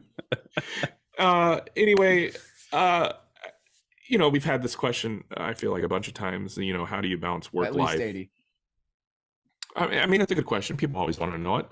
Mm-hmm. You really have to prioritize it, man. Me personally, I refuse to burn myself out on doing this. Right. Otherwise, I'm going to do it so much. I'm going to give so much of myself to it that I'm going to hate it and I'm going to resent it. And I'm just not that type of guy. I enjoy my me time. I enjoy, playing Xbox. I enjoy hanging out with my family, playing with my kids. So I just, it's always been a priority. So I just make it so. You just really have to do it. I really can't give you any other advice. I mean, I do have a cage in the back. Do it. I have a cage where I keep my family and my kids whenever I'm working. Yeah. So that helps. And Max. You just lock them up. Yeah. Eric, do you have a family, or is it just you? No, it's me and my beautiful girlfriend. That's right. Yeah, I she's the actually power wanted to carver. bring that up. Power Carver Pro. When you first started your channel, it was you and her. Yeah. And I haven't seen her much. She's coming at back all lately. She just likes to Is do she? power carving. All right. I don't blame her. Yeah. Gotta have a niche, I guess. So for me, I still have a full-time day job. And I refuse to work after 5 o'clock. And other than podcasts are the only thing that I do in the evening. So like It's a third job. According to my isn't math, work. that's This is just like pretty hanging late. out, just We're talking with people. pounding bourbons and beer and like hang out. Right. and Coca-Cola. Yeah, Zimas. So for me, I know COVID sucked for a lot of people, but for me, it was the best thing that ever happened in my life because I now work from home. So I'm fortunate enough that with the mindset of the hours, not that important. If you get all of your work done, that's what we're concerned about. So on Monday, usually Monday, Tuesday, I bust it to get all of my stuff done. And then typically I have the rest of the week within reason, you have things pop up that the rest of the week is mine. And that's when I make almost all of my content is later on in the week. I love that. Or I mean, honestly, even on the weekends, I don't really work on the weekends. But I've just kind of created the schedule that allows me to do all of my stuff, but still not feel burnt out. Because if I get burnt out, I'm just going to stop doing it. It won't be fun to me anymore. Exactly. But you're 100% right. You have to make a priority. Because if I would just work all day, every day, and never spend any time with my friends, family, or girlfriend, I would murder all of those relationships. And then it's just like, well, is being successful at your business really worth it if you're just lonely as hell? Nope, it's not. Right. Yep. Like, it's nice to be successful at your business, but it's like the relationships that you have with people means more than a dollar figure that you're bringing. I can make all the money in the world, but what good is that doing if I can't go and enjoy, some of that, success with my family? Yeah. You won't be My happy. friends. You'll be rich, but you won't be happy. I feel like we're getting philosophical. I didn't mean to take us there. Money can buy happiness. That's what we do here. This is a very philosophical podcast. Obviously, you've never heard of jet skis, Eric. Yeah, I love jet that. skis.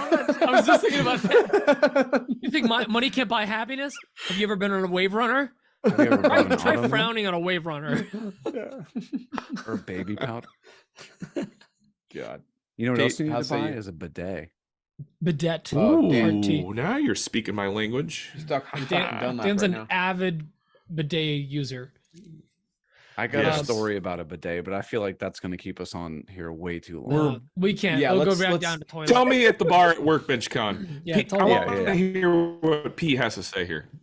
So, first of all, I love that Eric talked about like COVID was the best thing that happened. Obviously, it was a terrible thing worldwide. This is really bad, but I feel bad saying that out loud, but it was one of the best things that ever happened to me. Right. My job, where I used to commute into the city every single day, hour 45 door to door, every single day, both ways, get to Manhattan, to work remotely from the office. Now I work remotely from home. So it was literally one of the best things that ever happened to me, because now I moved an hour further away from the city.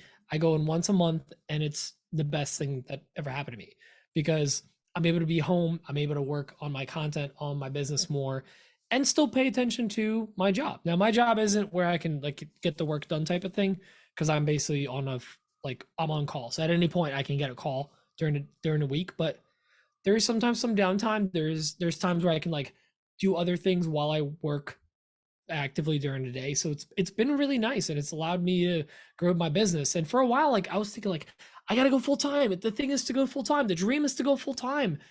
And it helped me realize, especially going fully remote, moving further away, like, oh, I can just keep doing my day job. I like it. It's making good money. I got benefits, which Eric, we talked about that in the pre-show. Like, Yeah. benefits are nice. The benefits are really nice. So, but as far as the actual work, work-life balance, I don't have any kids yet. I have Emma, my wife, and a cat, and they're both amazing. I want to spend as much time as possible with them. And my two biggest inspirations, and this is not a sarcastic answer in any way, but like my two biggest inspirations are Mike and Dan. Because with Mike taught me that like if you want it, like if you want it, you got to work for it. You got to put in the work, and you have to be sometimes brutal with your own time, your value. And like Mike taught me how to get after it, get the work. But Dan taught me that, and again, this is not a sarcastic answer. I can take a nap in the middle of the day. I can call it a day and play some video games. Right. I am working this hard so that I can stop and do whatever the F I want. If I want to just in the middle of the day, just be like, I'm done. I'm done on the shop. I'm just going to go relax now. I have to actively tell myself, and that's the thing, Patrick. Like, you have to actively tell yourself, they call it time blocking or whatever you want to call it. Like, you tell yourself, okay, I'm working until 5, and until 7, I'm in the shop, or 6:30, I'm in the shop, or shoot, it could be 45 minutes. Yeah. And then it's me time. Some days You can't make yourself feel bad for it, because you scheduled the time for you to be you. So that's really important to me. Yeah, So some days my shop time is 7 p.m. to 11 p.m. Yeah. It can be whatever I want. I totally agree. There's weekends that I'm in there from like 10 a.m. till like midnight. And then there's other days that I'm in there from like today, I literally got in the shop at 7:30. I left at 8:15. because that's all the time I had.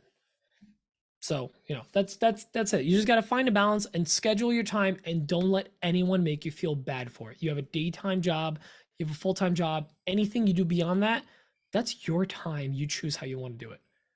Well, Mike, I want to hear your answer, because you're running a big business. It's just about being intentional.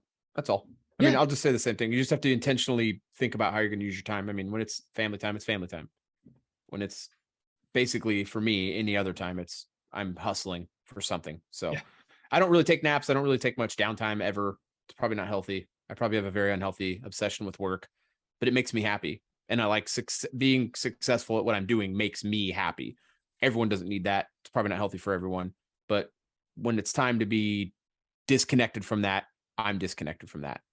There's not a whole lot of like, see, like the difference is like, I actually like what I do. I legitimately like what I do. And it's legitimate, very rewarding for me.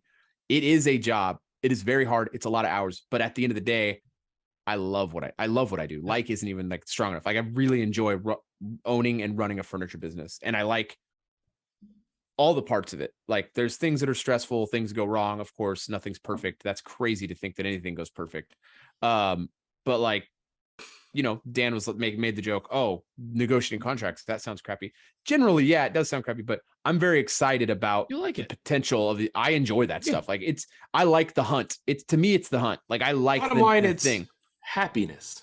Right. What makes you happy? It's the thing that makes me enjoy. And then the other thing that makes me happy is my son. I mean, more than my work will ever do. Like there's nothing that I will have ever done on this whole planet ever that I will ever do that's more important than being the dad to my son. That's the most important thing I've ever done in my whole life. Dude, that's amazing. So there's nothing that outshines that outshines my son. So he is the best thing I'll have ever done. I could be incredibly successful, make all the money in the world. It won't matter compared to my son. So make time for that. Can I add one more thing real quick? No, we'll allow it. No, go ahead. Of course. Okay, hold on. I'm going to send it in the chat. And as soon as you'll see it, you'll understand why I'm not saying it. But you guys can feel free to read it out loud. I just can't. Is this get 20% off Ottomans? No. As soon as you get it, somebody feel free to read it out loud. It's all good. Oh, my top tip is to make a greater goal. Girlfriend is in the other room, so I can't say it out loud. But the entire reason I am doing this right now and how I stay motivated is to surprise her with a house when we get married soon. She has no idea about my success on social media. Right. That's awesome. Really? That's really cool. Oh, that's awesome. So like kind of has an idea, but doesn't really know. I love that. Yeah. I love it. I love it. That's too, great, actually. dude. That's cool. That's my greatest motivation. And it's frustrating because like I want to share it, but I can't. I would have a really hard time not sharing that. I would have a hard time, but sit on it a little longer. Right. I respect that. I really There's a respect lot to be said about like being low key about things and not constantly needing to like legitimize yourself by tooting your horn all the time. It's a lot of respect that goes into that. So the next question is from Scott Holland. He's from Holland. Isn't that weird? Yeah. Right. Hey guys, Scott from Elevated Wood Design. Dan, I'm sorry about that rash that you have going on. You'll have to go talk to a doctor. I'll get it cleared up before work. Clear WorkbenchCon. up without an ointment. Lies. And maybe some pills. Anyway, my question today is, when you update a customer about a setback that you're having or something that's holding you back, because life happens, stuff happens. It's, I'm one person. It turns out I can't do 5 things at once. Anyway, when they're rude to you, do you stand your ground? Like I'm never rude back, or I try not to be rude back. But I stand my ground because I don't want to be walked all over. I understand that there's a fine line between good customer service and being rude, and I never want to be rude. But I also think that customers should also be nice. I understand they're spending money and they want a good product and want it on time, but sometimes stuff happens. Anyway, I'm interested to hear this conversation about how you guys deal with rude customers. And see you at Workbench. I'll go first if that's okay. Please do. The notion of the customer is always right. is garbage and is not correct. Yes. They come to you for a reason because they don't know how to do the thing they're hiring you for. You are the expert. Point one. Point two, sometimes they're just bad customers. And it's really important as a business owner who does commissions to be able to weed those people out, because sometimes you're not the right person for the job and sometimes they're not the right customer for you. And you need to be able to weed those things out. So you need to be able to understand like who is going to work and what's not. And you need to get an understanding of these things quickly. I will say I have never had a customer be rude to me ever. I also will not let a customer escalate conversations in that way ever. It does not get escalated. If they are disappointed, I will say I can think of one instance where a customer has been disappointed and it was my fault. And I'll say what it is. When I was in the middle of moving from my old place to this property here and setting up my shop, I had no power for months. I had no ability to run my tools. And the job I had was a CNC project, and my CNC requires a lot of power. And I remember those days. I was trying to explain to this customer, look, I will literally have someone else do this for you and eat it so we can get this done. That is the only way I can proceed with you right now, or you need to wait. And they did not want me to have someone else do it. They were insistent that I make it, which is weird. It was a very weird thing to need me to make. I don't understand why they needed me to make it, but they wanted me to make all it. The pieces. Yeah, like it was bizarre, but yeah, and so that was a time where that was my fault, full responsibility. That customer should not have had to wait that long, but I had to move my shop. Like that was just the bottom line. So, all I kept asking was like, how can I what is it I need to do to make this right to you?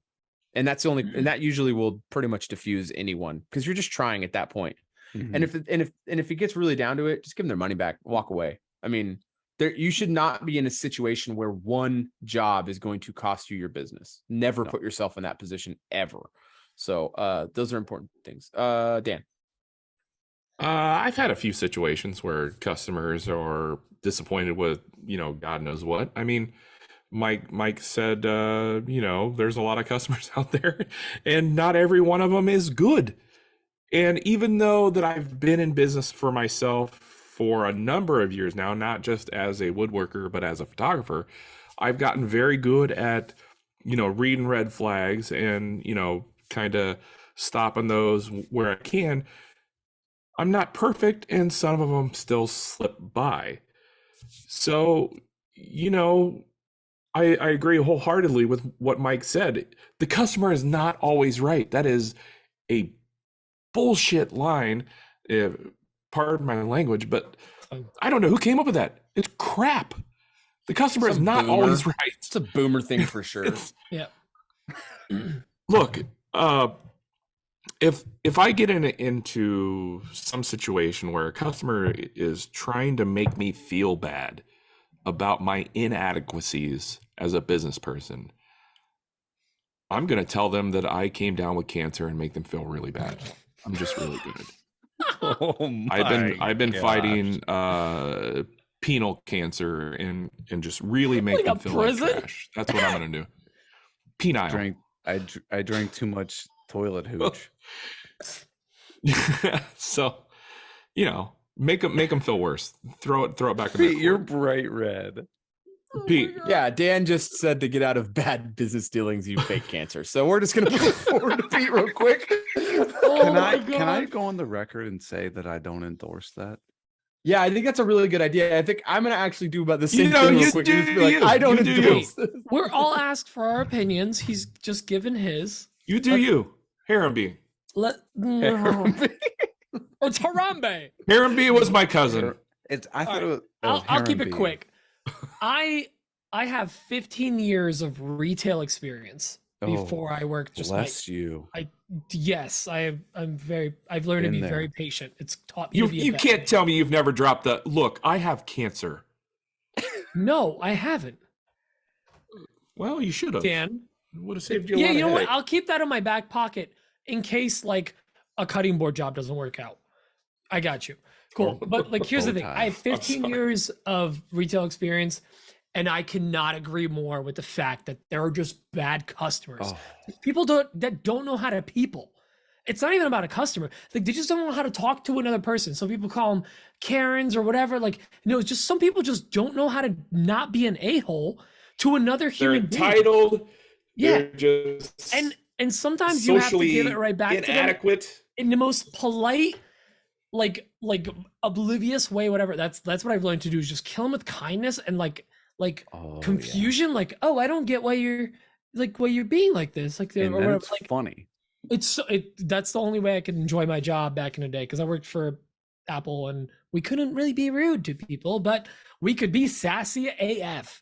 So I've learned to yes, there are some bad customers. I haven't had that issue in my business personally, but I also, call it not taking big risks or whatever, but any job I take, no job I have ever taken, no commission I've ever taken, no contract with a business that with a brand that I've ever taken has been make or break, to the point where I will bend over a barrel for them. No. If someone's being rude,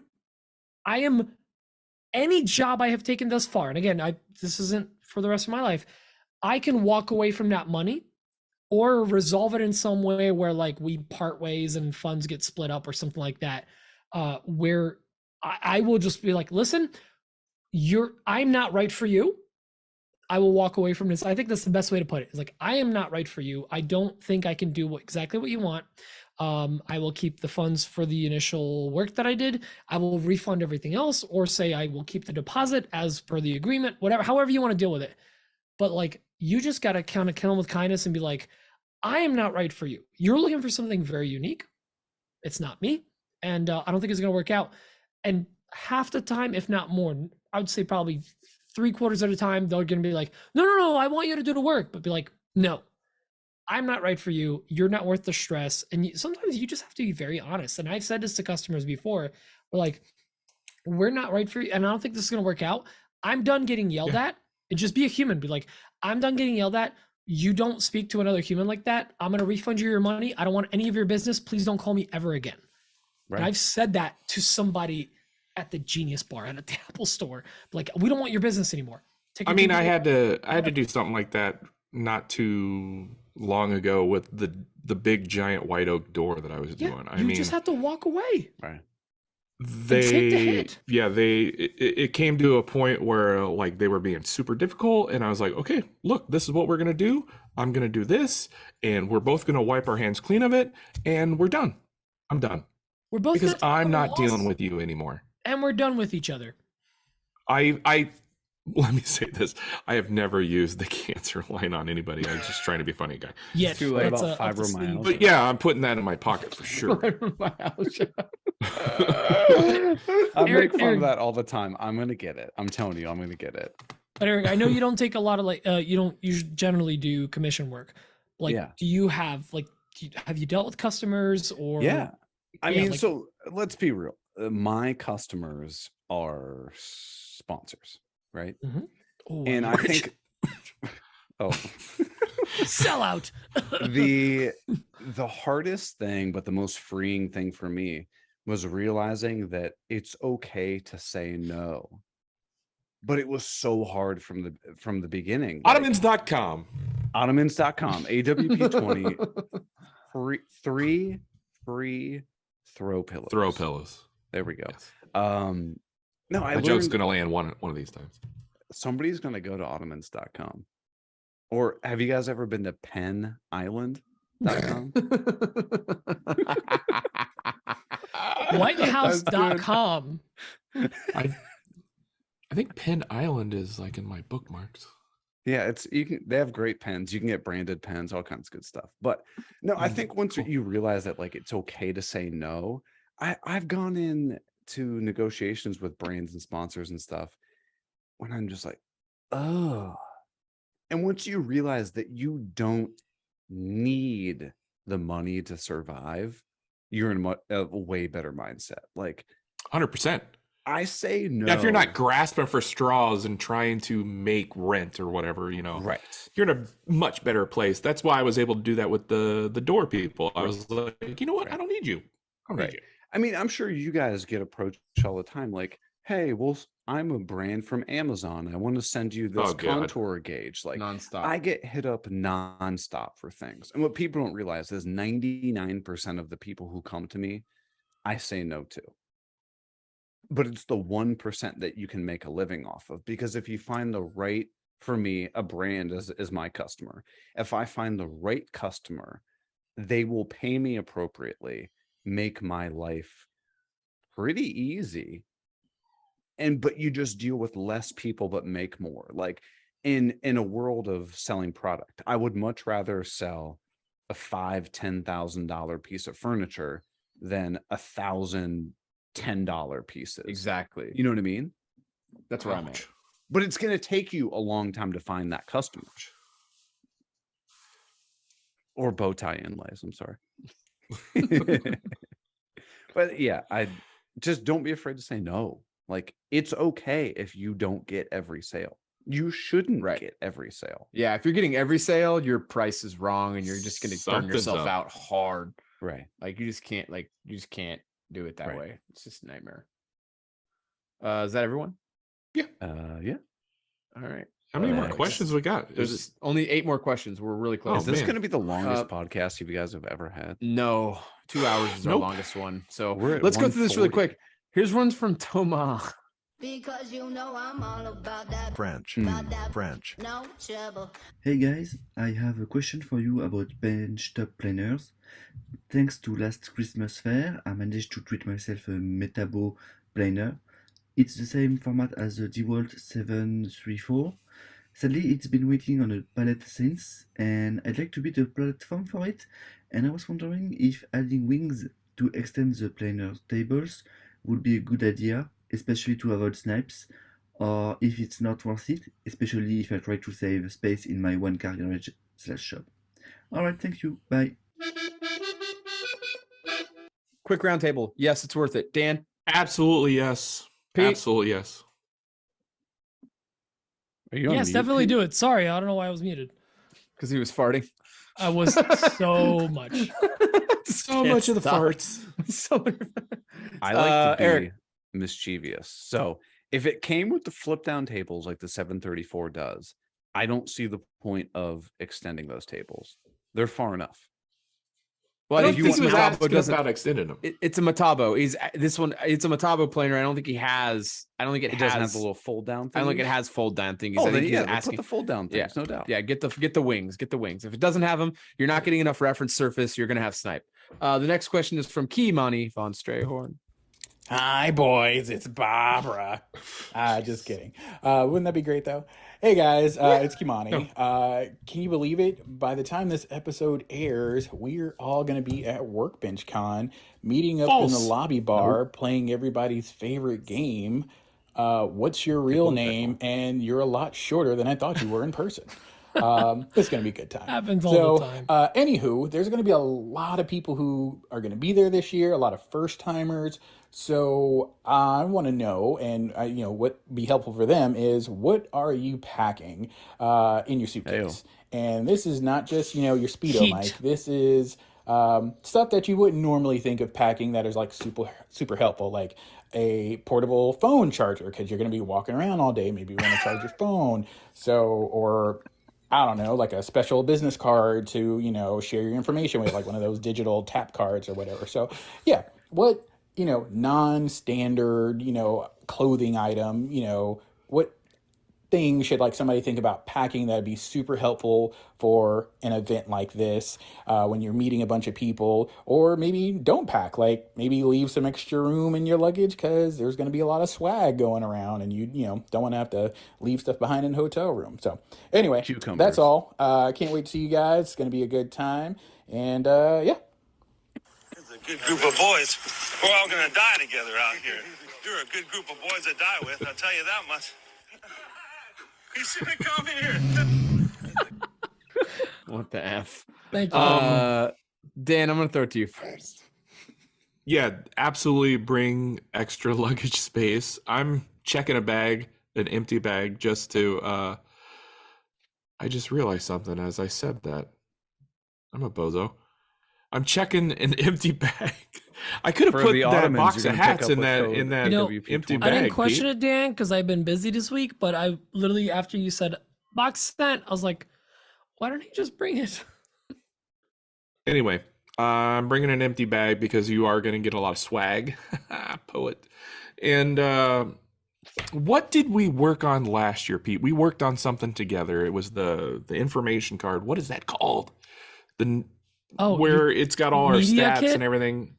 Yeah, media kit. Media kit. I mean, if you're interested in working with brands or whatever, way less important than we thought it was going to be. I'm not bringing one. Yeah, I'm not bringing one. But if you're into that kind of thing, maybe bring a media kit. Real quick word from our sponsor, Fruit of the Loom. Go ahead.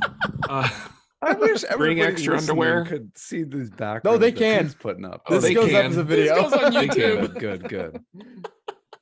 Oh my God. Yeah. I'm sorry. Lost all track of thought and words and English. No, you don't need to apologize. I that's the believe thing. Pete Like, needs I to remember apologize. last year, That's all right. I'll make him buy me a drink. But Dan, like media kits were huge last year. Like everyone was saying, Pete, like, you need a media kit. You need a media kit. For what? It was my first time going. I thought it was going to be. I gave it to like higher. one brand. I literally gave like one out. I awkwardly gave it to whoever was working the Bessie booth. I was like, well, here's this thing. And lo and behold, I never got any Bessie things. So I have never got a partnership off of a brand that asked for a media kit. You're doing it wrong. Yeah. But also, I've given out 2 in my life, so I don't know. Anyway. No, but Pete, I agree. So what else? Bring stickers if you want to do the swaps. I feel like that's a nice, like people hand out their stickers.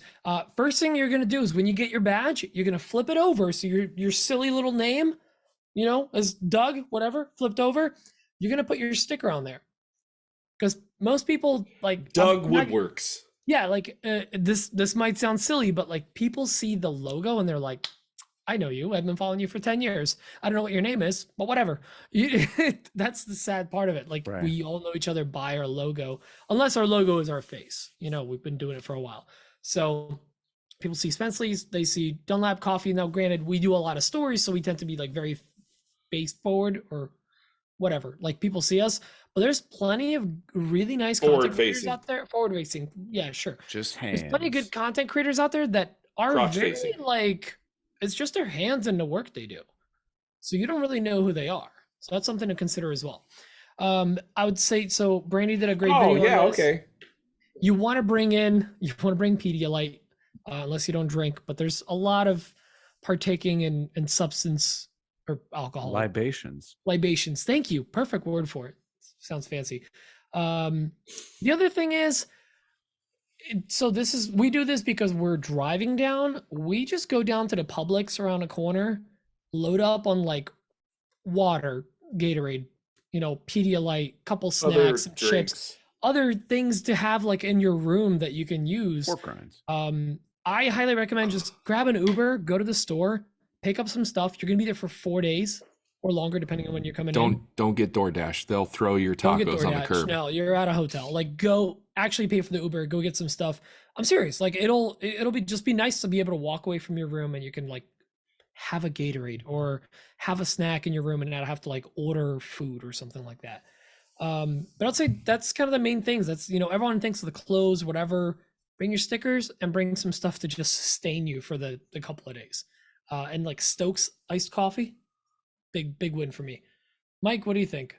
Something that you would think leave room in your bag for swag. You're gonna get a bunch of that. I probably will bring some stickers. I'm kind of thinking about just not doing it because I kind of start to I'm gonna print objectively stickers. just hate stickers like a lot now. I'm doing the cheap sticker thing.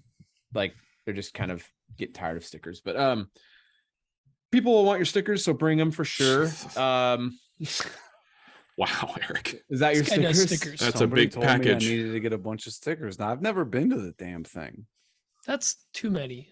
They're blurring it out. This is the same bag from last year. Mike doesn't give us stickers. He gets handed stickers. I got 200 for my podcast, off the cut podcast, available on Off Spotify. the cups. Off the, and off the then ups. 200 of my own. Oh, big stickers. It's a lot. You're just gonna go stand on the top of the 19th floor and just throw them down on the lobby. It's good. Mike, would you say you can actually do that cards? too? Like, I know we said no media kids, but would you say bringing maybe business bring cards. business cards? Right? I'm bringing business cards. Oh yeah, I'll bring business cards. That's a good you point. do the tap thingy, the thing on the back of your phone. Oh, you're so cute. You're so new age. I love it.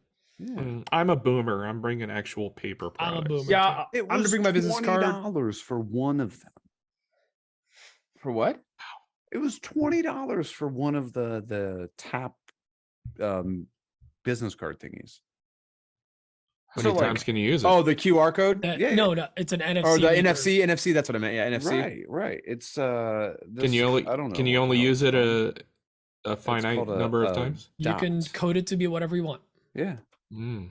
And You so can like all I NFC do is it. just tap my phone on yours and then the little thing goes up. Well, and then there'll you just be hit it. none of that without protection. I'll tell you that much. Yeah. Well, I have a case. Well, yeah, it's good now until in 4 years they want you to pay $12 a month to be verified. No, Let's go back to talk about that. No, I'm trying to, like, you really do. I would recommend putting some like drinks, like water, electrolytes in your room. Maybe some things that will help you in case you party too much a night before or stay up till like 4 or 5 in the morning at a booth, hanging out with a bunch of your friends. Maybe take some Motrin. Maybe get some Motrin, pre-Motrin the night before. Laxative. Slam a ton of water. Get some Gatorade. Maybe have some delicious carb-loaded treats in your room in case you need to. Maybe not Alfredo. Maybe just like have a croissant or something in your room. Yeah, you just slam it. You're just in your room with like a hibachi making up a pot of spaghetti. I'm carbo loading. You want to carbo load before drinking till 4 a.m. at the Total booth. Just Coffee remember, told me to slam Pete's room is carbs. open. 317 right by the 317. elevator with lots of foot traffic. And like to just jump in for a sec, this isn't something to pack, but something to keep in mind, especially if it's the first time you're going. FOMO is real when you're there, but it's okay to walk away and go up to your room in the middle of the day. No, it's not.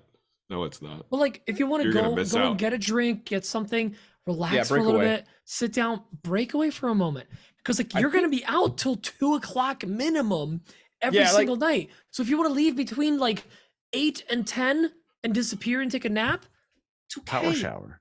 I think 2 days in a row last year, I just left by myself in a lift and went and got some coffee because I needed to get Yeah. away from people I think because you I just did. get burned out. I just get burned out from being around too many people, like really bad. So, Right. just think It's a about lot. things you'll need. It's a lot. It's a lot. You're on the lot. whole time. Even when you like being around people, it's a lot. I What love if you being around just get people, a but lot? What if you just but, like, fart? yeah, you can just do that. No I one's mean, gonna tell that'll you. clear the Blame- space. Right. I've blame done someone that. else. Blame it on Yep. Pete's cat. Yeah, it was Binks. She's the worst. She just loves All right. chili. Always there. She loves chili. How All are we right. doing on questions? That's it. it for questions. Eric, you've never been, so you don't know I've what the heck we're never talking been. about. I'm- So, I'm gonna bring an open mind. Or yeah, protection. just And an Hydration. open body. I don't know what like I don't know what you're like. I don't know what your expectation. I will say this: whatever your expectations are about WorkbenchCon, I think I remember That the 2020. classes are irrelevant and it's just about talking to people afterwards. Yeah, the classes Yeah. are well. So here's the thing: There's some good people classes. that we are friends with are putting on classes, but realistically, it's either the most 101 classes, the most basic information, or it's extraordinarily targeted to a specific thing. Yeah. So unfortunately, there's no real like middle ground. So the classes are either going to have one or two that really works for you, or absolutely no classes that work for you. The other thing is, it's social networking in person. That's literally what this event is. It's social networking in person. You are literally going to go make some new relationships and friendships that are going to be actually quite memorable and meaningful. You're going to have some really great memories with some people that you're going to have some really great memories with people that you would never have been able to do otherwise. And you're going to be like $3,000 broker. So it's just all these things. You gotta know? spend money to spend money, bro. Yeah, it's just one of those things where it's like now is there value in it? I don't know. Do I love doing it? For sure. It's so fun. Like, it's just such a fun thing. Like, am I going to roll out of there with, yeah, you just don't know. Like the brands that are there, who knows? I mean, I think some people think they're going to roll out of there with brand deals, but it's like, are you? No. Who knows? I got more out of the conversations with the people than anyone else. or anything else. That was more valuable to me than the brand deals. Right. All right. Yeah. That's it. Let's wrap this podcast up. Let's roll and wrap it. Eric, thank you for being here, buddy. We'll see you in a few days. Off the Cuff podcast. Here. Go check out Off the Cuff podcast. Go check out Spencley Designs on YouTube and Instagram and Facebook and TikTok. Yeah, I'm on there. And Twitter I'm and Snapchat. trying to build Facebook up. So genuinely, because my account got deleted on Facebook, I'd appreciate it. Yeah, I only have like 400 followers. We'll have all those links in the show description. Yeah, everything will be down there. We will not have a show next week. We will be at WorkbenchCon. We'll be doing stories from there, but we'll do a live stories. Maybe we every year we say we'll do a live, and we probably literally will not do a live. We're saying we will. We won't. Let's just say it now. We're not going to do a live. We won't talk about it until for 2 weeks. But if we do a live, you're going to be super surprised. Disappointed. Everyone listens that becomes all the freeloaders become a patron, and you should be ashamed of yourself if you're a freeloader listener. Become a patron. Support these guys, and they'll do a live. Here's the thing: if we get 10 new patrons by next week, we will do a live. Dude, I don't know if you heard. Pete's aiming low. No, hold on. VIP patrons. We have 90 VIP patrons now. So we have 5,000 unique listeners a week. Every one of you should be a patron. So make that happen. I know, just kidding. Okay. We thank everyone who supports us, and we don't thank the ones who don't. Anyway, keep sharing the show. Keep sharing it on social medias. Help us with that. That'd be really great. We'll be back in a couple weeks. We hope you enjoyed the show. This is a very long one. Hopefully, this will hold you over for a couple of weeks while we're gone. So we will talk to you maybe next I'll time. cut this. 2 weeks. Maybe I'll cut this episode in half and we'll release it. Boom, boom, boom. That's a great idea that we've never done before. I love it, Dan. Make it happen. Hold on. Pause. No. I ain't got that Everybody, kind of welcome to part 2. gumption. Yeah, welcome to part 2. Just for the ending. Just for the ending is the outro. Yeah. It was a pleasure. We'll Don't forget to send all of your feet photos in to anotherwoodshop.podcast@gmail.com. Send all the feet pics to Daniel Dunlap Photography at gmail.com. That's not a thing. That wedding business? Info at DanielDunlapPhotography.com. Nope. All right. Well, this has been a good end of the episode. We'll talk to you guys soon. Have a good one. Let's go. Love y'all. Bye-bye. Bye-bye. Love you a long time. I love feet. Send me your feet photos. Kill it.